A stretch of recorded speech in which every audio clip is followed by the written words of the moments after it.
하나님 우리 아버지와 주 예수 그리스도로부터 은혜와 평강이 여러분에게 함께 있기를 바랍니다. 어린 시절에요. 부모님께서 영기야 라고 부르는 그 제 이름이 참 듣기 싫었습니다. 왜냐하면요. 제 이름이 불린다는 것은 어머니 혹은 아버지께서 저에게 시키실 일이 있다라는 뜻이기 때문이죠. 물론 부모님께서 시키시는 일이라면 흔쾌히 도와드려야 하겠지만 여러분 어떠셨어요? 귀찮지 않으셨습니까? 그래서 제가 늘 먼저 하는 대답은 네 엄마라고 하기보다는 왜요? 영일이 있잖아요. 영일이 제 동생이에요. 영일이 있잖아요 라든지 저 지금 뭐해요? 숙제해요 등등 하기 싫다라는 표현에 대답을 하곤 했습니다. 심부름 중에 제일 싫은 심부름이요. 이웃집에 가서 무언가를 빌려오라는 것이었습니다. 아줌마, 엄마가 기름 좀 빌려달래요. 아줌마, 엄마가 뭐 좀 빌려달래요. 라는 것이었죠. 그리고 제가 또 하기 싫은 심부름이 하나 있었습니다. 그것이 무엇이냐면 목사님 댁에 무엇인가를 가져다 드리는 거예요. 어머니는 농작물에 첫 수확물이 나오면 그것을 목사님 댁에 가져다 드렸는데 그 심부름을 제가 꼭 했습니다. 그런데 목사님의 둘째 딸이 제 친구였어요. 목사님하고 부르면 또 하필이면 대부분 그 친구가 나왔어요. 어릴 때는 그렇게 어머니 심부름을 하는 것이 그렇게 싫었습니다. 친구를 만나서 이거 엄마가 갖다 드리래 라고 말하는 것도 싫었고요. 어린 시절에는 그 모든 심부름들이 그렇게 싫었던 것 같습니다. 여러분은 심부름에 대해서 어떤 기억을 가지고 계십니까? 심부름은요, 내 의지를 가지고 하는 일이 아닙니다. 심부름을 시키시는 분의 의지를 가지고 나는 그 일을 대신하는 것 뿐이죠. 심부름을 하는 사람들은 흔쾌히 그 흔쾌한 마음으로 심부름을 하는가, 억지로 그 심부름을 하는가, 그 차이만 있을 뿐입니다. 그리고 무엇보다 더 중요한 것은 심부름을 하느냐, 하지 않느냐, 이 선택이 있는 것이죠. 이 선택 후에도 남는 문제가 흔쾌히 하는가, 억지로 하는가인 것입니다. 하지만 억지로라도 하는 것은 그 심부름을 하는 것이겠죠. 마태복음 21장에 나오는 두 아들의 비유가 있습니다. 어떤 사람에게 두 아들이 있었는데 맏아들에게 가서 포도원에 가서 일을 해라 라고 하니까 네 알겠습니다 라고 대답을 합니다. 그리고 가서 하지 않아요. 둘째 아들에게는 또 마찬가지로 포도원에 가서 일을 해라 라고 말했더니 싫어요 라고 대답을 한 겁니다. 그런데 싫어요 라고 말했던 자기 자신을 후회하고 뉘우치고 포도원으로 일을 하러 갔습니다. 자, 여러분, 누가 아버지의 뜻을 따른 것입니까? 이것이 예수님의 질문이었어요. 억지로라도 하는 것이 안 하는 것보다 낫다라는 것이죠. 그러나 또 억지로 하는 것보다 흔쾌히 하는 것이 더 즐겁다라는 이야기입니다. 예수님께서 삭개오를 만나시고 여리고를 떠나서 예루살렘으로 향해 올라가십니다. 이 걸음이 우리가 알고 있는 예수님의 마지막 걸음, 예루살렘을 향한 마지막 걸음이고 예수님의 마지막 일주일의 첫 걸음입니다. 28절입니다. 예수께서 이 말씀을 하시고 예루살렘으로 향하여 앞서서 가시더라. 여기서 이 말씀은 열 문화의 비유예요.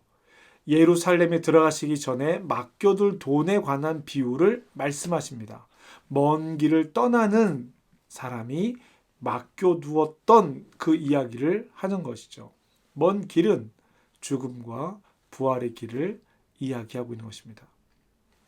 예수님께서 먼저 앞서서 예루살렘으로 길을 떠납니다. 예루살렘에 가려면 여리고에서 올라온 길에 감람산을 넘어가야 해요. 벳바게와 베다니는 예루살렘에서 보면 감람산 반대쪽에 있는 마을입니다. 여기서 예수님은 제자 둘에게 맞은편 마을로 가서 한 가지 일을 하라고 말씀하십니다. 그것이 30절과 31절 말씀입니다. 이르시되 너희는 맞은편 마을로 가라. 그리고 들어가면 아직 아무도 타보지 않은 나귀 새끼가 매어 있는 것을 보리니 풀어 끌고 오라. 만일 누가 너희에게 어찌하여 푸느냐 묻거든 말하기를 주가 쓰시겠다라 하시매. 아멘. 여기서 맞은편 마을은 예루살렘을 이야기하는 것으로 보입니다. 베다니의 위치에서 보면 그렇다는 것이죠. 맞은편 마을로 가서 나귀 새끼를 풀어 오라는 것인데 여리고에서부터 아니 그 이전부터 같이 온 제자들은 분명히 알 수 있었습니다. 그 나귀 새끼는 예수님께서 미리 준비해 놓은 것이 아닙니다. 심부름꾼으로 뽑힌 두 제자는 얼마나 당황스러웠을까요? 우리가 길을 가다가 길가에 세워진 자동차를 끌고 가려고 하는 것과 마찬가지라는 거예요.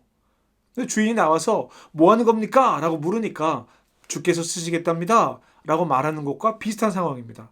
그러니 이 심부름을 하는 제자들이 얼마나 당황스러웠을까요?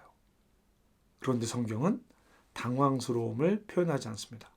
32절 보내심을 받은 자들이 가서 그 말씀하신 대로 만나니라.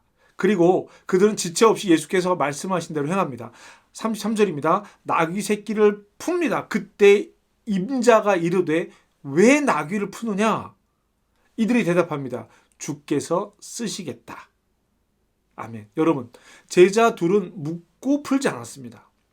나귀 새끼를 보자 바로 묶인 것을 풀었어요. 지체 없이 가져가려고 했던 것입니다. 주인을 부르고 주께서 쓰시겠다라고 허락을 구한 것이 아닙니다. 반대예요. 묶인 것을 풀고 있을 때 사람들이 와서 물었습니다. 그리고 주님께서 알려주신 대로 대답하고 있는 거예요. 사랑하는 성도 여러분, 주께서 알려주신 대로 행하는 것이 중요합니다. 우리의 생각과 판단으로 주님의 말씀을 해석하고 판단하는 것이 아닙니다. 우리는 심부름꾼처럼 주님의 말씀을 행하는 것입니다. 그 일을 하기 싫어도, 그 일이 창피한 일이어도 심부름을 하는 사람이니까 그 일을 감당하는 거예요. 주께서 쓰시겠다. 저와 여러분의 삶에 이 음성이 들리기를 주님의 이름으로 축복합니다. 우리는 주님을 쓰려고 합니다. 주님의 능력과 권능의 힘을 우리가 쓰려고 하는 거예요. 주님의 힘으로 우리의 만족을 채우려고 하는 것입니다. 그런데 성경은 주께서 쓰시겠다 하라라고 말씀합니다. 이 나귀의 쓰임이 뭐 그리 대단할까요? 보기에는 그리 대단해 보이지 않습니다. 그러나 주께서 쓰시겠다라는 겁니다. 이 나귀는 예수님의 그리스도 되심, 예수님의 왕 되심을 약속한 약속의 성취의 증거로 나타나는 것입니다. 이제 제자의 무리는요, 예루살렘의 입성, 예수님의 예루살렘 입성을 찬양하고 노래합니다.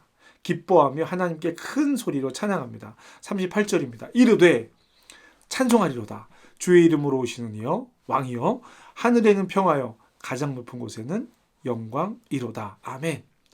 누가복음이 기록하고 있는 예수님의 탄생 장면 기억하십니까? 하늘에는 영광이요 가장 높은 곳에서는 평화로다 라고 말씀하셨던 예수님의 탄생의 순간의 이 기록이, 그 선포가 여기에서 다시 한번 선포되는 것을 볼 수 있습니다. 이렇게 주님의 이름을 찬양하고 하나님께서 하신 일을 찬양하고 감사할 때 누가? 바리새인이 등장합니다.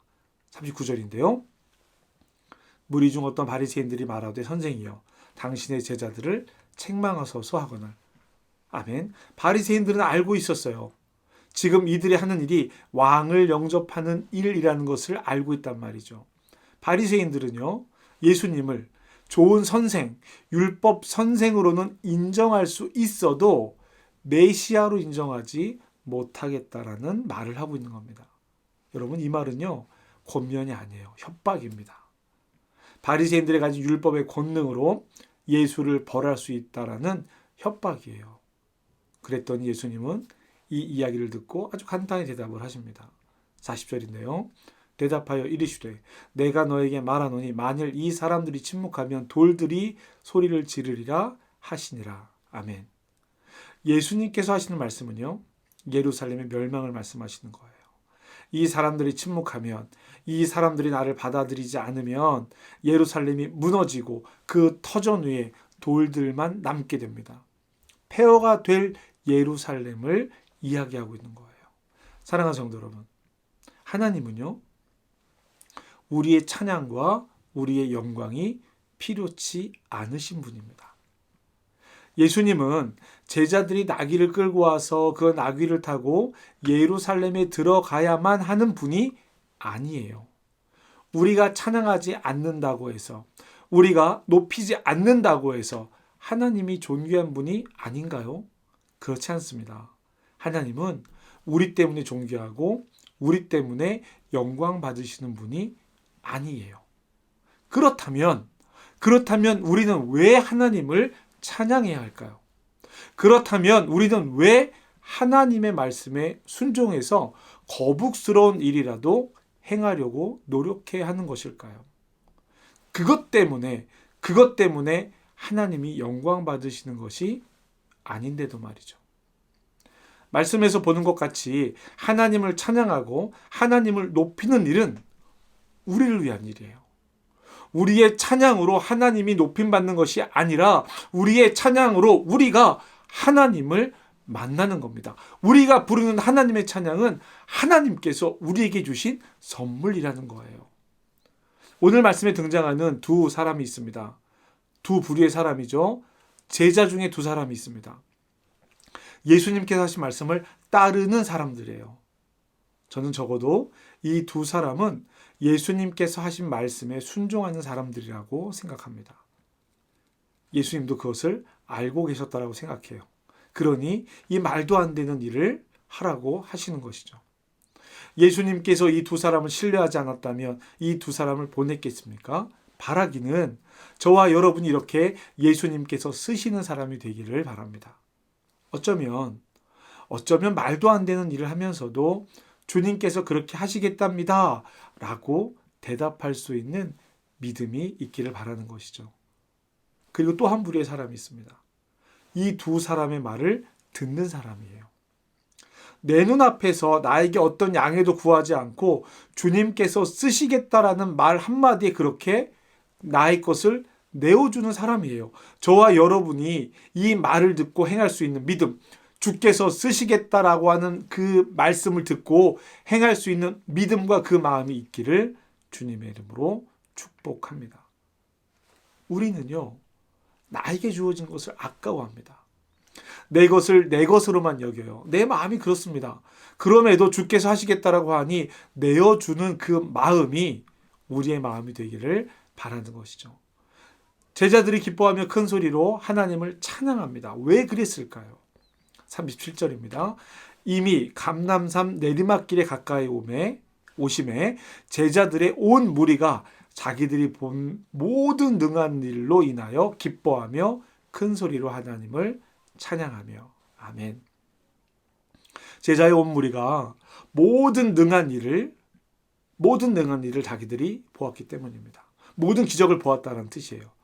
지금까지의 일과 나귀를 가져온 일까지 포함한 모든 일입니다. 언제부터 그렇게 했다고요? 언제부터 찬양했다고요? 감람산 내리막길에 다가왔을 때, 즉 베다니에서 출발해서 산 정상을 넘어서 예루살렘이 보이기 시작한 그때부터 하나님을 찬양하기 시작했다는 겁니다. 성도 여러분, 하나님의 모든 일, 예수 그리스도께서 행하신 모든 일을 우리가 보았습니까? 이 질문은 우리가 하나님을 믿느냐는 질문과 같은 질문입니다.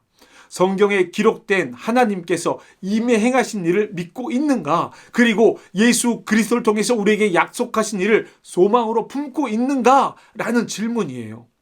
이 믿음을 바탕으로 우리는 우리에게 일어난 일을 기대하고 소망합니다. 그리고 기뻐하며 찬양할 수 있습니다. 그러니까 하나님을 찬양하고 기뻐하는 일은, 다시 말씀드립니다, 하나님을 위한 일이 아니라 하나님이 사랑하시는 우리를 위한 일이라는 거예요.